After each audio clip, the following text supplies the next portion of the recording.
ഈ ബെഡ് എപ്പം മുതൽ തയ്ച്ചോ അപ്പം മുതൽ അവൻ ഇതിലാണ് കിടക്കുന്നത്. ഇത് ഭയങ്കര ഇഷ്ടമാണ്. നമ്മൾ വെയിൽ കൊള്ളിക്കാൻ വേണ്ടിയിട്ട് മുറ്റത്തൊക്കെ ഇടില്ലേ, അപ്പോൾ അവൻ അവിടെ പോയി കിടക്കുമായിരുന്നു. ഈ ബെഡ് എവിടെ ഇട്ടാലും അവിടെ കിടക്കും. അപ്പോൾ ഇതൊന്ന് പുതുക്കി പണിയാന്ന് വെച്ചാൽ കുറച്ച് ബുദ്ധിമുട്ടുള്ള കാര്യമായിരുന്നു. കാരണം ഇവന് എങ്ങനെ അതുമായിട്ട് ഒത്തുപോകുമെന്ന് അറിയില്ല. പക്ഷേ ഇവൻ്റെ ചവിട്ടൽ കാരണം കൊണ്ട് കീറിയ ബെഡായതുകൊണ്ട്, പിന്നെ ഇത് തുന്നിയത് തന്നെ പഴയ തുണി വെച്ചിട്ടാണല്ലോ, അപ്പോൾ അതിൻ്റെ അത്ര ക്വാളിറ്റി ഉണ്ടാവത്തുള്ളൂ. അപ്പോൾ ഞാൻ പുതുതായിട്ട് ചെയ്യുമ്പോൾ പുതിയ തുണിയിൽ ചെയ്യാമെന്നാണ് വിചാരിച്ചത്.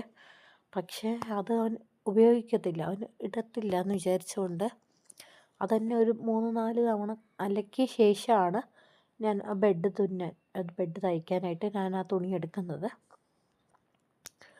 അപ്പോൾ അളവ് കാര്യങ്ങൾ അങ്ങനെ പ്രത്യേകിച്ചൊന്നുമില്ല. ഈ നെറ്റിൻ്റെ അളവിലാണ് ഞാൻ തയ്ക്കുന്നത്. അപ്പോൾ ആ ഉള്ളത്തെ റൗണ്ട് അല്ലെങ്കിൽ ഓവൽ ഷേപ്പ് ഈ നെറ്റിൻ്റെ ഉള്ളിലേക്ക് പോകുന്ന വിധത്തിലായിരിക്കും. അപ്പോൾ നെറ്റിൻ്റെ അളവ് എടുത്തിട്ട് നേരത്തെ ഈ പഴയ ബെഡ് തുന്നിയത് ഞാൻ അളവ് വെച്ചിട്ടല്ല, ആ വേറെ ഒരു റൗണ്ട് ഷേപ്പ് മാത്രം ഇട്ടിട്ടാണ് തുന്നിയത്. അപ്പോൾ ഇത് അളവ് വെച്ചിട്ടാണ് തുന്നിയത്. 28 ഇഞ്ച് നീളം, പിന്നെ 28 × 2 56 ഇഞ്ച് നീളമായിരുന്നു. അതിന് പകുതിയാക്കി 28 ഇഞ്ച് നീളവും 21 ഇഞ്ച് വീതിയായിരുന്നു. അത് പകുതിയാക്കി 10.5 ഇഞ്ച് വീതി വെച്ചിട്ടാണ് നമ്മൾ ഈ ഓവൽ ഷേപ്പ് വരയ്ക്കുന്നത്.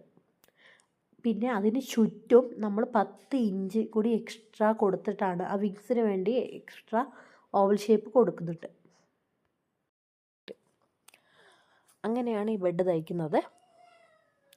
ഈ ബെഡ് തയ്ച്ചപ്പോൾ ഞാൻ ആദ്യം വിചാരിച്ചു ഇവൻ കിടക്കത്തില്ല, കാരണം ഒന്നാമത് കളർ വേറെയാണ്, തുണി വേറെയാണ്.